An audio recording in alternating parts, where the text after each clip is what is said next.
So now we've got it in the workshop. As you saw, we've had to tow it in, put it on skates, but we got it in anyway because of the park lock.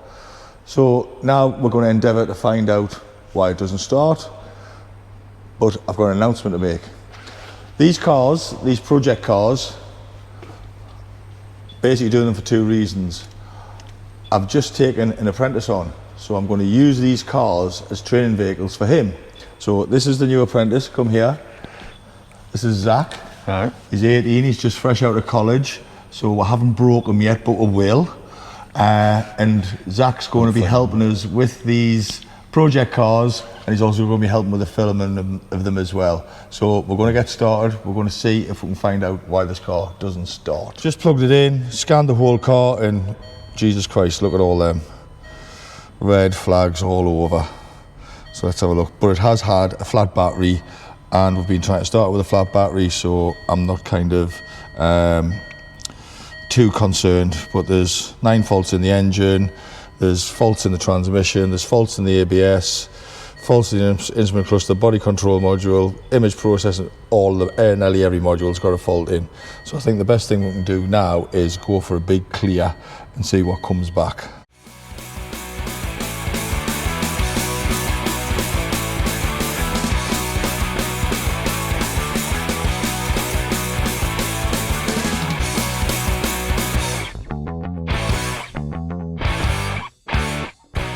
So we're left with 4 in the engine, 1 in the ABS, 1 in the DSM, whatever that is. It's a DSM, driver's seat module.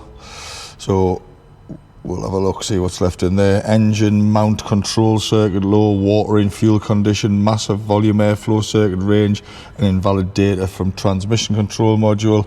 ABS, we've got a high-speed communication fault.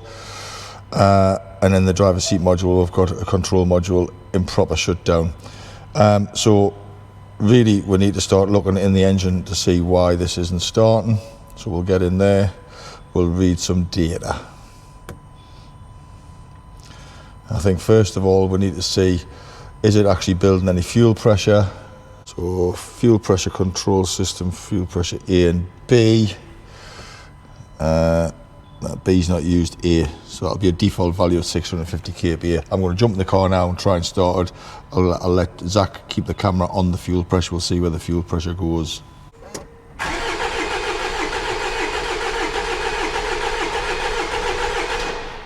What did it get up to, Zach? We got up to 40,000. Is that kPa, was it? Yeah, kPa. So that's 400 bar, so that's more than enough fuel pressure to start. So I don't think we've got a fuel pressure problem. So we'll do a little bit more digging to see if we can find out what's wrong with this. Right, so we've got a non-starting engine here. It's a common rail diesel.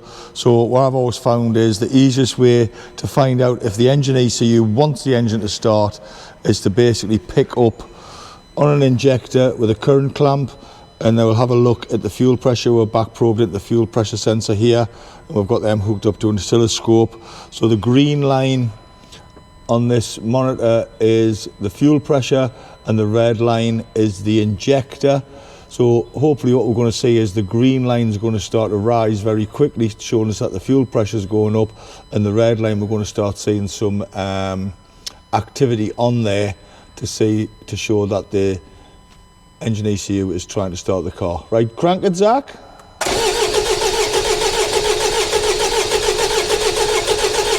That's it, thanks. And as you can see there, I'll just go back. We have got activity on the red line, so we've got the injector switching on, and we have got the fuel pressure rising on the green line. What we're going to do, if we really want to delve into this, is we can actually measure the rise time of the injector, the fuel pressure, so from when he started cranking there to when it hits its peak pressure was 376 milliseconds. I'm absolutely over the moon with that. There's nothing wrong with that fuel pressure rise time. It's great. The voltage on the fuel rail pressure sensor is green channel. We'll bring that down. We've got an average voltage of 1.173 volts. Again, I'm happy with that. On a Bosch fuel system, which this is, I would expect to see just over a volt at cranking speeds. So happy that it's got sufficient fuel pressure, and the fact that the injector's switching on tells me not just that we've got sufficient fuel pressure, but that we've got a crankshaft sensor signal, we've got a camshaft sensor signal. They both agree, which is a great relief, because we're thinking they might have a chain problem, and that we've got sufficient fuel pressure, and then the engine ECU is basically transmitting the start permission signal, which is switching the injectors on. So at the minute, I'm saying I don't think it's a timing chain problem. I think we've got a problem where even though the injectors are being switched on, they should be injecting fuel, but it's still not firing, so we need to start digging down into that. Just to prove what I've just said there about the start permission, what I'm going to do is I'm going to crack an injector pipe off, so which is going to kill the fuel pressure in the rail, because I've instigated a leak on the system. And then we're going to crank it again, and what you'll see is you're not going to see the fuel pressure rise, so the voltage is going to stay the same, but also you're not going to see these injectors switching on. So we'll just wait till this screen refreshes, and we'll get Zach to crank. Go on, Zach, crank now.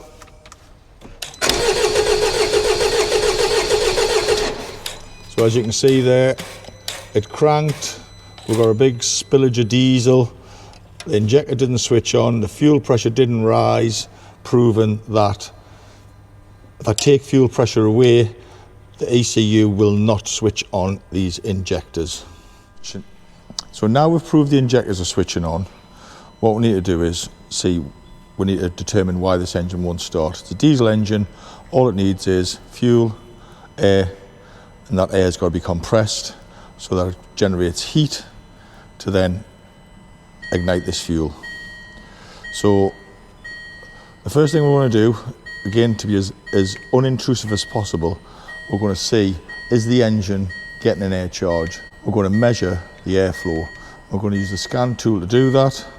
So as you can see, I've got the scan tool measuring mass airflow here.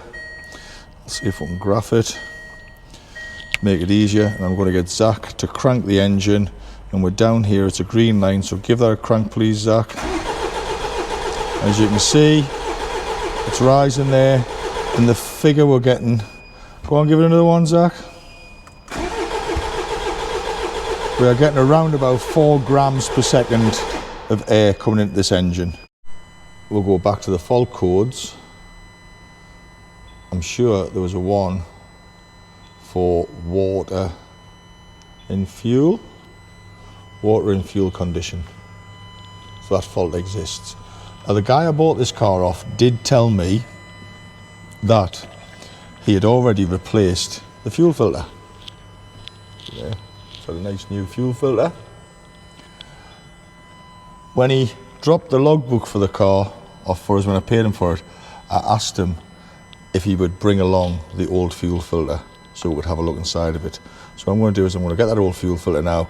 We're going to open it up and have a look inside this old fuel filter. So I've got the old fuel filter here, which he brought down for us, and I've just, off camera there, just cut it open. I don't think you'd really want to see us cutting this open. It doesn't look that bad, actually. I was expecting that to be pretty black, but as I say, there is a fault there for water in fuel sensor. So is it contaminated fuel? That's the problem. But the filter itself doesn't actually look that old. See if we can see any manufacturer's names on it.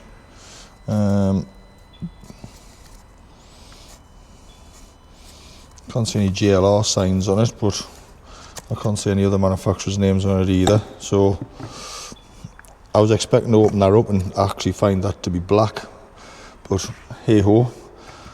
It didn't have a blocked fuel filter, so he's changed the fuel filter. I didn't, so that would have cost him sort of 70 or 80 quid, I think, to do that. So onwards and upwards, the fuel filter has borne no fruit. I was hoping that it was going to be absolutely black and covered in slime and gunge, but it's not. I think the next thing, we'll take a sample of fuel and have a look at the fuel. So what I'm going to do is I'm going to pop this fuel line off here. This is the feed from the filter. We're going to take a sample of fuel into this baby's bottle. Don't ask us why I've got a baby's bottle in the garage, but I have. Right, Zach, turn the ignition on and off and on again and off. Right, I've got enough there. I'll put that fuel pipe back on.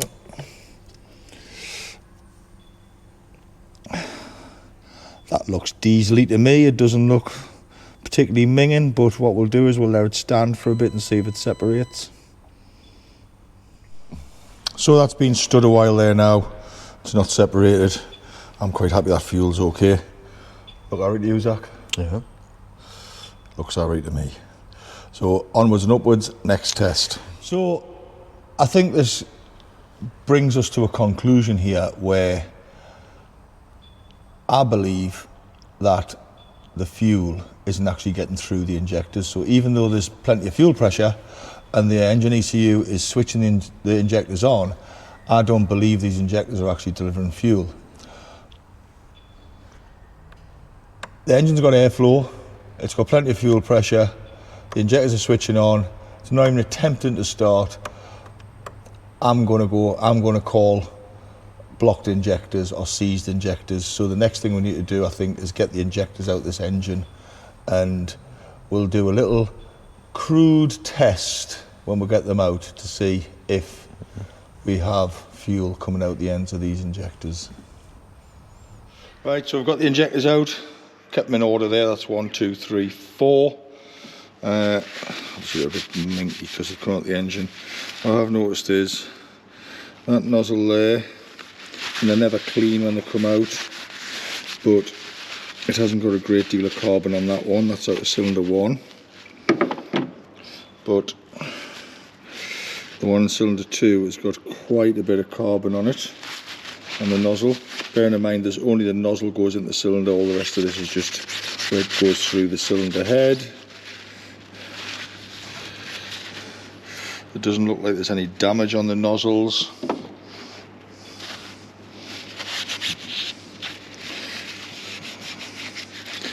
Again, cylinder 3 looks like it's got a bit of carbon on it, and cylinder 4 is looking a bit wet, if anything. But again, no damage. We've had no blow past the copper washers. So what can happen is the copper washers fail, you get exhaust gases blowing past here. The heat that builds up the body of the injector can actually cause the injector to seize internally, because it basically overheats the injectors. But as you can see, none of those have had failed injector seals. So they're looking, they look okay, but obviously if they're not working, or are they working, we're about to find out. So we've got all of the injectors connected back to the fuel rail, but on the outside of the engine. This injector here has got the electrical connector on it, and I've got the current clamp on there, so we should be able to measure if it's been triggered. If it's been triggered, then we should see fuel coming out the nozzle here. So let's see. So go on, Zach, crank that.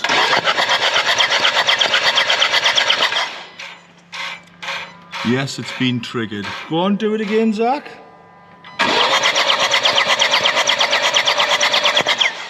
Right, so are we getting fuel out the end of the injector? So we'll watch the end of the injector now. Go on, crank it. Yeah. So it is injecting. So the injectors are injecting. Or at least that one is anyway. So what we need to do is swap them round and try every one on there to see if it injects. So I've swapped the injectors around, so I've put a different injector on here. See, it's plugged on. So let's see if this one injects. Go on.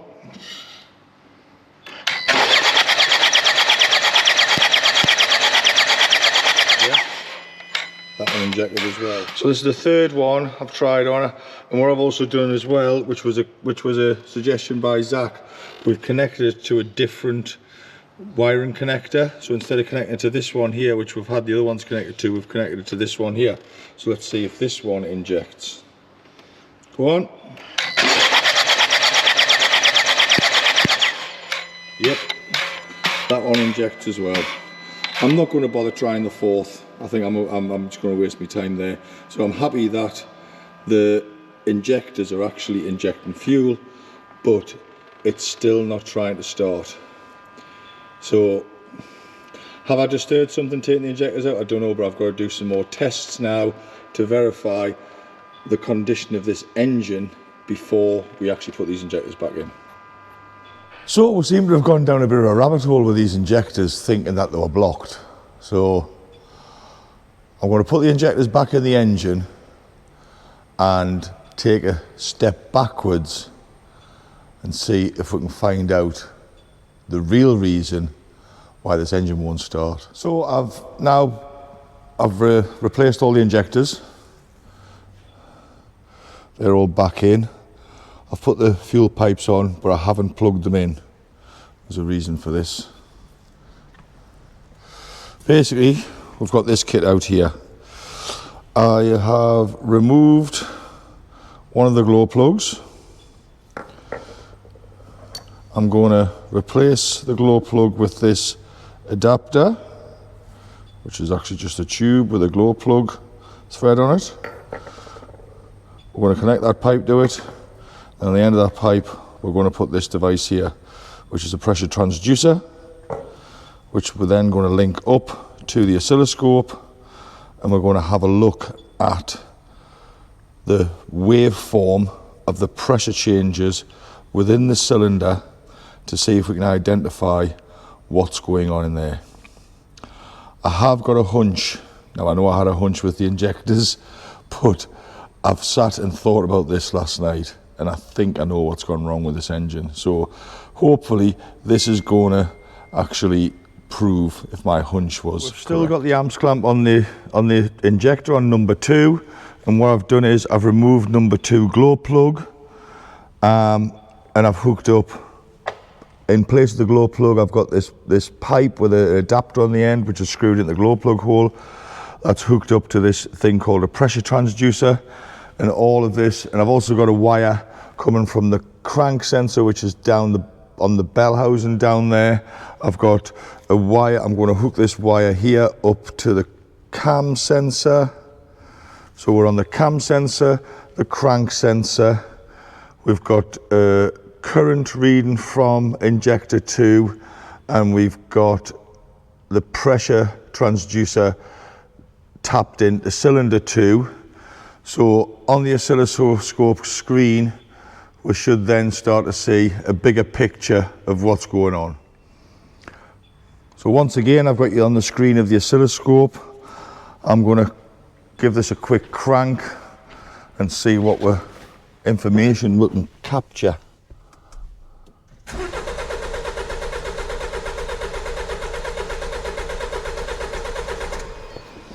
That should be long enough. What have we got? Yeah, we've got a good bit of information there. Right, next thing, we need to dissect this information. So the green channel is the cam sensor, the gold sort of beigey channel is the crank sensor, the red is the pressure sensor inside the cylinder, and the blue is the injector. So the eagle-eyed amongst you would have seen something quite obvious there, but I'll come to that.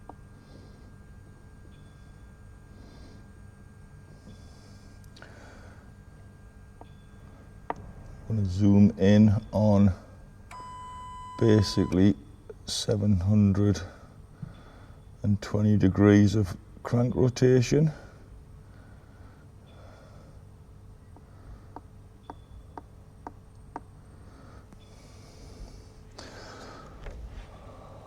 Right, so the red one, if you look at this, you can see the rise, the peaks and falls. Basically that's compression. So that's the engine coming up to peak compression.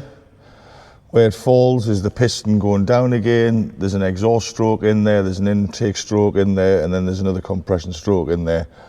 I'm not going to go into detail quite yet. This is the issue. The injector on cylinder 2 is injecting at the end of an exhaust stroke instead of at the end of a compression stroke. That injector should be injecting here. So our injection timing is 180 degrees out.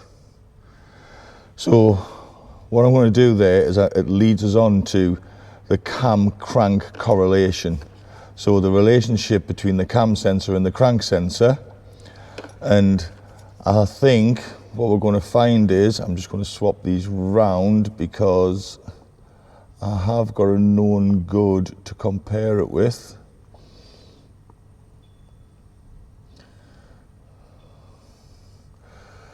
So I'm going to zoom in again.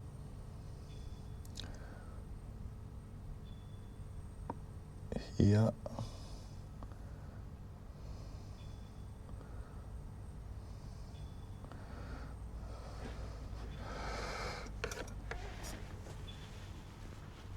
Digest that. I'm going to show you the known good now. I use this all the time, so I keep it stuck on the wall here. So this is the known good, and as you can see, it's from Jaguar Land Rover. It's straight out of their technical site. Now, this is the cam sensor here. This is the crank sensor. You can see the crank sensor, basically it's small, it's teeth on the crank sensor it's looking at, and we'll have two missing teeth, which makes the gap. That gap lines up with the rising edge of that long rising edge on the cam sensor. Now if we look at ours, that gap there is right along the other end of that long rising edge on the cam sensor. So basically that should be there. So proof my worst nightmare with this engine is come true. We're going to have to put chains on it. The timing's jumped, definitely, that's conclusive, which is causing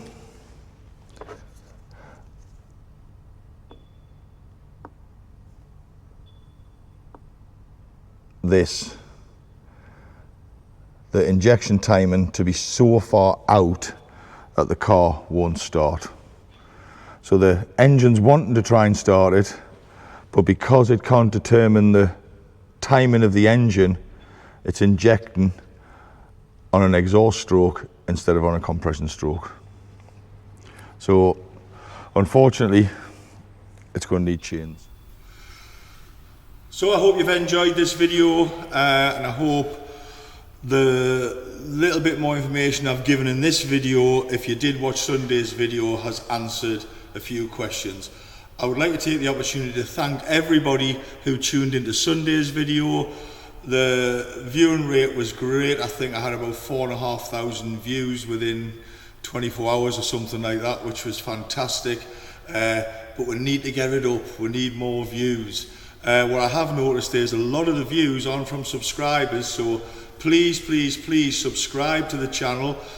The amount of subscriptions I get, basically I can use that to then gain more credibility with potential sponsors. If I can get sponsors, it means I can do bigger projects, because sponsors will either give me parts or they will pay me for advertising within the videos, which basically all it's going to do, it's going to increase the quality of the content. So if you haven't already subscribed, get down there, press subscribe, hit the bell for notifications. You'll be notified when new videos come out.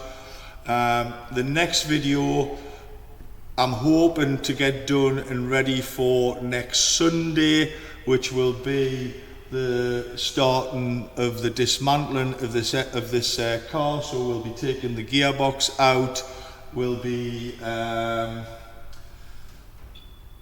taking the timing cover off and what have you, and having a look at the condition of this chain. Some parts have already started turning up for it. We'll show you on Sunday what parts I've already got, and what I will also do on Sunday as well is we'll start going through some costings. So I'm starting to get the bills in for the parts. I'm having to buy the parts. We'll start looking at how much this project is actually costing me to get done. The idea being is at the end of the series of videos we'll go through a full costing on it, basically how much I paid for the car plus how much I've spent on it on parts. By the way, I'm not going to scrimp on parts. I'm going to go for the best parts we can. A lot of the parts will be genuine Jaguar parts. Some of them will be equivalents, but they'll always be of OE quality. We'll put all the costing together, and we'll also look at how much time we've spent on the car as well, and we'll calculate into that a cost for labour if this job was coming into the garage as an actual paid job. So hope to see you on Sunday. So for now, thanks for watching.